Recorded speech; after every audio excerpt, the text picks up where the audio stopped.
Hello everyone, welcome back to the channel craze of commerce. Last videos में हमने कुछ case studies देखे थे ओसीएम सिलेबस के। अभी हम और कुछ केस स्टडीज देखने वाले हैं related to OCM itself. Let's move further. See, Mr. Ashok visited a shop to buy a pair of shoes of rupees 700. The salesman forced him to buy a pair bigger size shoes of ordinary company by claiming this size would be suitable to him. Mr. Ashok ने क्या किया, एक shop को visit किया जहाँ पे उन्हें shoes purchase करना था जिसकी प्राइस थी near about 700।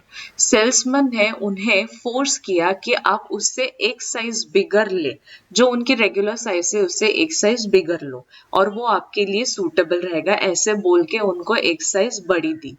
After reaching home he discovered that the shoes are still too big for him. और जब मिस्टर अशोक घर पे गए और उन्होंने चेक किया तो वो जो शूज उनको मिला था वो बड़े साइज का मिला।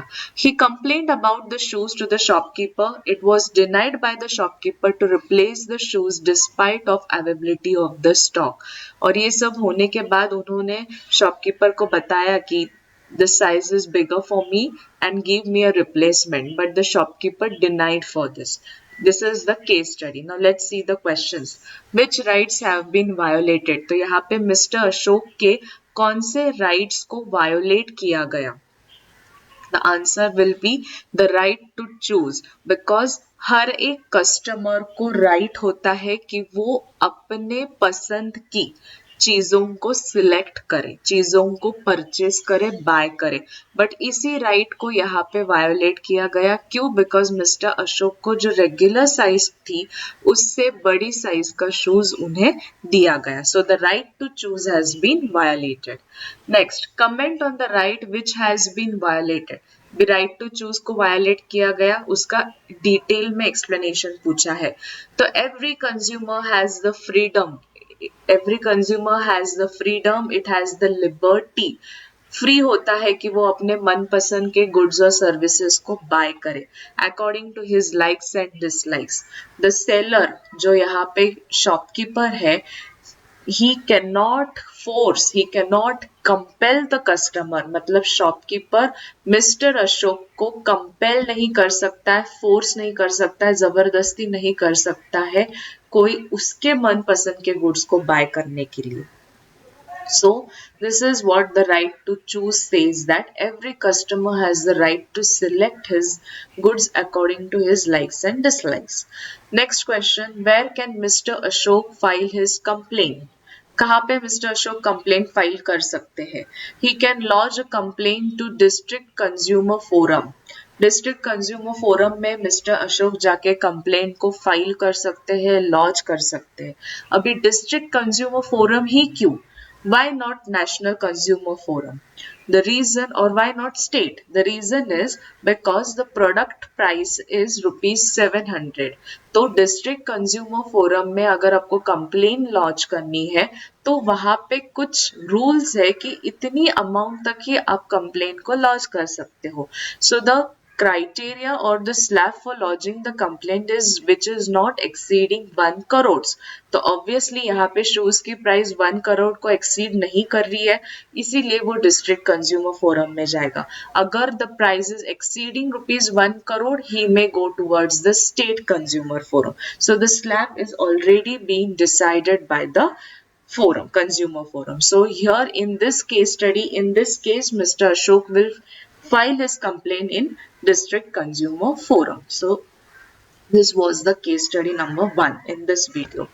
Next, Mrs. Meera, a resident of Nagpur district, bought a washing machine worth rupees 50,000 without cash memo with warranty period of 2 years. Mrs. Meera ने क्या किया? जो नागपुर की रहीवासी है, उन्होंने क्या किया? वॉशिंग मशीन परचेस किया जिसकी प्राइस थी 50,000। बट जब भी वॉशिंग मशीन परचेस किया उन्होंने कैश मेमो या फिर जो रिसीट होती है वो शॉपकीपर से ली ही नहीं। और वो वॉशिंग मशीन की वारंटी पीरियड क्या थी? 2 साल तक थी। After 1.5 years she noticed some defect and asked the company to repair or replace it।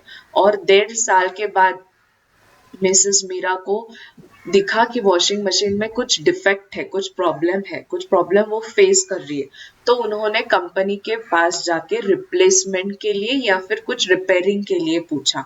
The company did not accept a complaint despite of the defective product, मतलब warranty period के अंदर product खराब हुआ है, ये सब चीजों के होने के बावजूद भी कंपनी ने डिनाई किया कि वो प्रोडक्ट को रिप्लेस करे या रिपेयर करके दे। First point, suggest suitable redressal machinery to protect her right, तो वो कहाँ पे जाके अपने राइट्स को प्रोटेक्ट करेगी। So the answer is right to redressal implies fair settlements of the claim. Redressal मतलब क्या कि जहां पे आपको फेयर सेटलमेंट मिले। This right enables Mrs Meera to demand repair, तो अकॉर्डिंग टू द राइट की राइट टू रिड्रेसल, ये राइट के हिसाब से मीरा को अपने प्रोडक्ट्स पे रिपेयर या फिर रिप्लेसमेंट मिलना चाहिए। It is her right against a washing machine. Mrs. Mira can file the complaint in the district commission. तो फिर वो कंप्लेंट कहाँ पे फाइल करेगी? डिस्ट्रिक्ट कमीशन पे। क्यों? Because the price of the product that is washing machine की price 1 crore से कम है, 50,000 है, इसीलिए वो डिस्ट्रिक्ट कमीशन के पास जाके कंप्लेंट को फाइल कर सकती है। If she is not satisfied with the decision given by the redressal machinery, where should she appeal?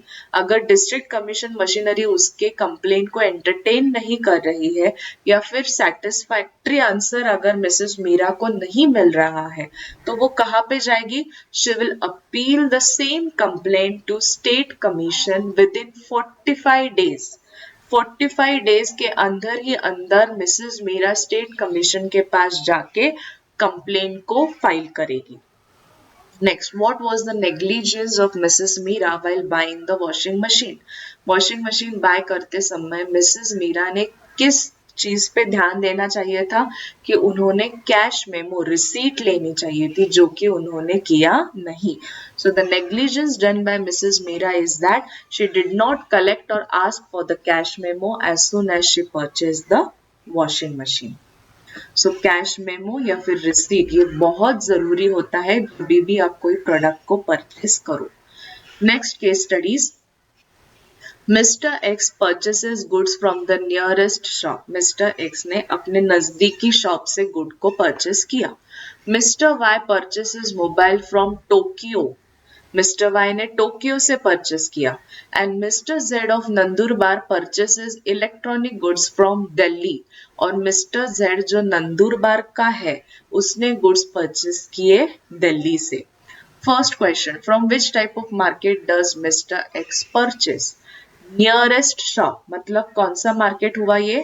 Local market. अपने लोकल मार्केट से उन्होंने जाके गुड्स को परचेस किया।